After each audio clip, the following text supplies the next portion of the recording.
Hey, it is time for our weekly Q&A. I have a few questions in here, but of course I want to talk a little bit more about sugar. First of all, thank you to all of you who showed up for the sugar workshop on Saturday. It was fabulous. So many touch points there. And I just hope that you learned a lot. And I would love for you to share what you learned as well. So why are we always talking about sugar? The magic number I've been talking about, 92% of Americans are metabolically unwell, means only 8% of Americans are metabolically well, and that is sickening. That is completely lifestyle driven, right? And insulin resistance is related to thyroid conditions, cancer risk, Alzheimer's, blood pressure, kidney issues, energy and fatigue, the energy of all of your organs, heart disease, nerve damage, and of course, it leads to diabetes, which, if you didn't know, Alzheimer's is considered type 3 diabetes. So what causes insulin resistance? It can be genetic, but remember, genetic loads the gun, lifestyle pulls the trigger. Having the gene, there are two illnesses, I believe, that are, if you have the gene, you're going to have the illness, but all of the rest of them depend on nutrients, stress levels, whether or not you're exercising, are you resting, are you sleeping, are you managing stress? All of those things, environmental, it can be toxins as well.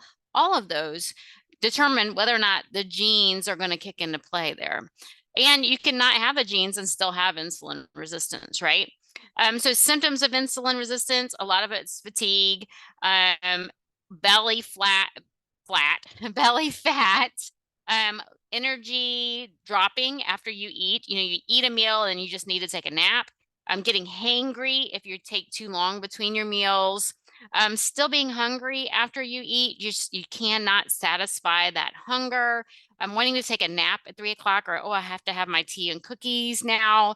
Difficulty focusing, being cranky and irritable if you go too long between meals or two. So that is also, those are symptoms that you are struggling with your sugar.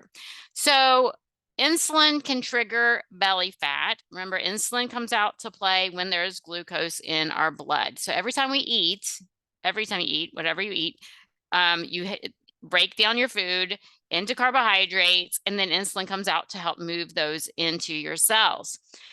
So sometimes we get things like brain fog. We just can't get the energy into our brain cells.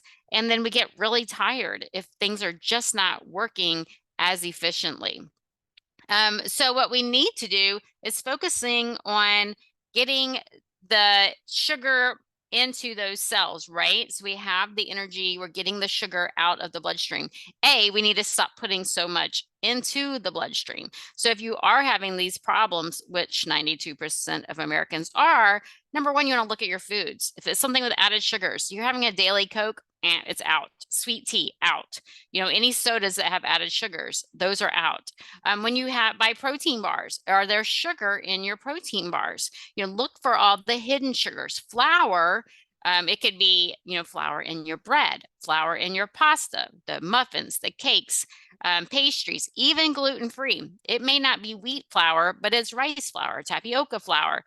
Those are all treated as sugar in the body. So they increase your blood glucose, insulin comes out. That's what's creating your insulin sensitivity. So if you're already having these issues, all of those flours need to go. It's not just switching from bread and pasta to gluten-free bread and pasta, from muffins and bagels to gluten-free muffins and bagels. You're not fixing the problem there unless you have gluten sensitivity, which I do. And so I can't have those. If I do want a bagel or a muffin, then I'm going to have a gluten-free bagel or a muffin. But if I'm worried about my insulin, I'm wearing a CGM and my blood sugar has been excellent the last few days. But if I am worried about it, I'm not going to eat the gluten-free muffin and the gluten-free bagel, because I know that's going to drive my blood sugar up.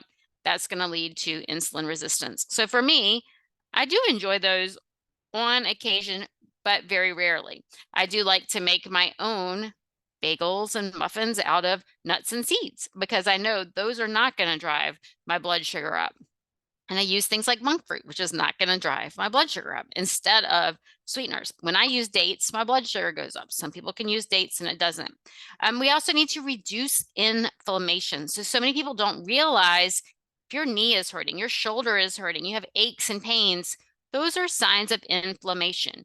And inflammation raises cortisol. And just like if I were under a lot of stress, I'm just under a lot of stress, I'm worried about work, or I'm worried about something else, or I'm my life is in danger, cortisol goes up, then my body says, ooh, we need energy for our cells. And so it pulls sugar from your storage in your liver and rushes that sugar into your bloodstream so that you can use it and burn it. Well, if I'm under stress or if I have inflammation somewhere in my body, that sugar is going to be out there ready to help me to use the energy. But that sugar stays in too long. So we have to get to the source of inflammation. If your blood work, Jennifer and I, my Gen twin, we have been reviewing blood chemistry labs with people.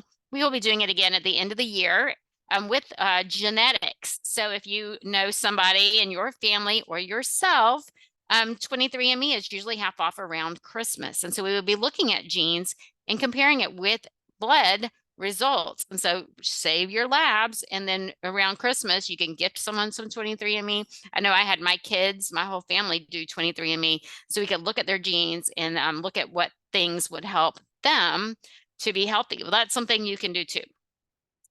So anyway, when we see inflammation in blood work, we know, hey, we need to tune into sources of sugar and make sure we're increasing things like nutrients. If I have a lot of inflammation in the body, I know that's going to be making me more susceptible to insulin resistance. So I need more nutrients and less sugar coming into the body to help prevent me from getting any illnesses related to insulin resistance, if that makes sense. So how do we reverse insulin resistance? Number one is boosting that nutrition. I want my clients, those of you who are in Create a Healthier You, which starts Wednesday, we focus on greens 3 times a day, getting greens in as much as we can, because greens are so high in minerals, a natural source of minerals. If we take supplemental minerals, sometimes those are handled differently in the body. Sometimes we get too much, more than we need, where if we eat it in our food, it doesn't build up as much. So getting appropriate nutrition in the appropriate ways, moving our body. Our bodies are not made to sit in a desk all day. We need to be up and moving, and exercising. Those are 2 separate different things. Exercise is a planned thing that increases. We want to increase strength. Strength building exercises are the best to help with insulin resistance, as well as the daily movement. Doing walking. If you're training for a marathon, that's a very stressful event that can raise cortisol. So that's not quite the right thing you want to do when you're focusing on insulin resistance. But walking, it could be a brisk walk, or walking in nature, getting daily sunlight, doing something relaxing, bringing down the cortisol, as well as doing the strength bearing exercises, getting plenty of sleep, focusing on stress management, and timing your meals. We used to believe, I was taught back in the 90s when I took my nutrition courses, that we should eat 5 to 6 small meals a day. Well, we now know when we do that, we don't give our body a break. We don't give the digestive system a break. And anytime we eat, remember, insulin comes out. When insulin comes out, growth hormone does not. Well, we want growth hormone to help us to increase our muscles. We want growth hormone to help with repairing muscles. We want growth hormone to help clear up our neural pathways. So that's another reason why we don't like to eat 2 to 3 hours before bedtime, because we want to clean up everything in our brain. So for those of you who are wearing a CGM, I'm wearing mine today too, we want to look and see where we are when we wake up in the morning. For me, I was checking mine after I got into the kitchen and started doing things, and it would be in the 90s. And it's because I would be stressed out about all the things I need to do today. Where if I had checked it while I was in the bed before I got up and got in an alarm state, I would have noticed that it's actually in the 70s. And so I wear a CGM because then I see what it actually is in the morning before my brain gets activated. So for me, my blood sugar is driven by stress, and that is for most of us. Some people get anxiety, have anxiety attacks. I used to have anxiety attacks as well. And so then you go to, a lot of people think they're having a heart attack when it's really anxiety. And so then they start being watched for blood pressure and other heart conditions, where really, if we focus on stress management, not only is that helping with the insulin, that's also helping with heart health. And so we want to make sure that we look at the big picture. People don't talk about stress management and different techniques to help with stress. Anyway, I could go on and on about blood sugar. You can go back to last week's video or the video before or the video before, but I've noticed that I have some questions that have popped up. I had someone who asked me about bioengineered products. So lately I'm seeing it includes bioengineered products and ingredients on labels. So remember, my number one rule is to read the ingredients. Always read the ingredients before you eat anything. I still get caught. If I don't check the ingredients, I'll get home and I'll go, oh, darn it, I forgot to read this and look at what is in it. And so when it's bioengineered product, that is different from genetically modified, but not. It's something that has been scientifically altered from its natural state. And a lot of times they will put bioengineered instead of GMO. It's the same but different. So I avoid anything that says bioengineered. Now, there are things that are hybridized. Apples that we eat today have been hybridized. We eat here especially here in the States, our apples are really sweet. They're really big. Well, when you buy heirloom apples or you buy organic apples, you notice that they're much smaller. Sometimes they're not that perfect shape or that perfect color. We grow a lot here on our farm and they have spots on them and things like that. Well, we could get the hybridized ones. They have been crossbred so that they're sweeter. And so while they taste really good, and if that's the only way you're going to eat the apple is to have the good, crispy, sweet one that looks perfect, well, then that's the best for you at the time. If you're going to be eating apples for optimal health, then you're going to go for the ones that are heirloom, are smaller, are a little more tart, and maybe don't look as beautiful. And so there's the hybridized, there's bioengineered, and then there's GMO. So a lot of times with GMO, the seeds have been treated. And so if I were to buy certain seeds, I don't want to list companies, I don't want to be banned. Certain seeds, they have been coated with fertilizers and pesticides in the seeds. And so they start growing and they naturally, use that word loosely and in quotes, fend off bacteria and are fertilized from the seed. What should be done is we have nice, clean seeds that are heirloom or organic that we plant. And if we have good quality soil, they naturally fend off for themselves, fend off viruses, get the nutrients they need from the soil and grow. That is what it's funny that we see that in plants, but we don't see that in our own body. Our gut is our soil. That is your soil, your microbes, your nutrients. Your gut is responsible for absorbing the nutrients you need. Your gut even helps make some of your vitamins right here in your intestines. It's all those different microbes. So it's the same thing as the soil. If I have high quality soil out in my yard, which those of you who don't know, I live on a farm. We do regenerative farming. So we have to constantly focus on building the nutrients of our soil. We want lots of variety. We want to see the worms and the bugs and everything in the soil, because then we know that it has the other microbes that we can't see. As a matter of fact, we have a microscope here because we're nerds and we like to see what's really in the soil.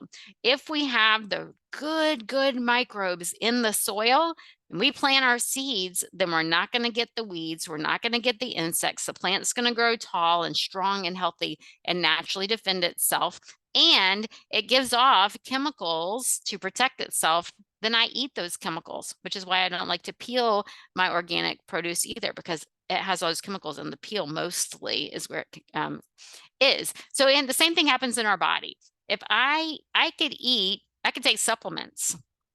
That's like spraying fertilizers on our plants. I could take supplements or I could eat nutrient dense foods, but it all depends on the health of my body. If I put some crappy seeds that are really old, we don't know where they came from. I don't know what's coming up. If I don't care about my soil, making sure that it is good and healthy, then whatever I put in, I might not be getting the nutrients I need. So I want to care for the entire intestinal tract. Number one, it has to be strong and healthy so that it can break down the nutrients I need, absorb the nutrients I need, and then treat them the way that I want to. And so that was a really weird, long way to answer your question, but bioengineered ingredients are not in a natural whole state. That's something that I do avoid if I'm shopping for foods and ingredients. And I saw another question pop up too. Would you be willing to share your cauliflower breadstick recipe? And that was, I believe you are in Dr. Rita Marie's group. I just did the Healing Kitchen Show on Saturday, and that is where I shared that recipe. I did the Healing Kitchen Show cooking class, and so the recipe is in there. And I am pretty sure that you are in that group. Anyway, I hope that that answered your questions. Let me check the group really quick just to make sure I didn't miss anything.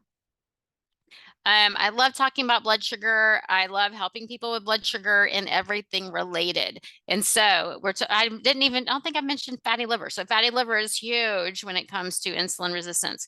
So fatty liver, autoimmune disease, cardiovascular disease, all of these things, Alzheimer's, neurological conditions, ADD, ADHD, all of those are related to our blood sugar, gluten-free, and that can strongly be related if you're eating those gluten-free products. For some reason, I cannot even find my group here on my computer. My computer is being a little silly. All right, so I don't see any other questions. I hope this helped you. If you have a question, please comment and let me know. If you want it to be a private question, then send me a DM and I will answer it next week on our Monday Q&A, which is at noon Eastern time in my private Facebook group and on YouTube. I will talk to you soon. Have a great week.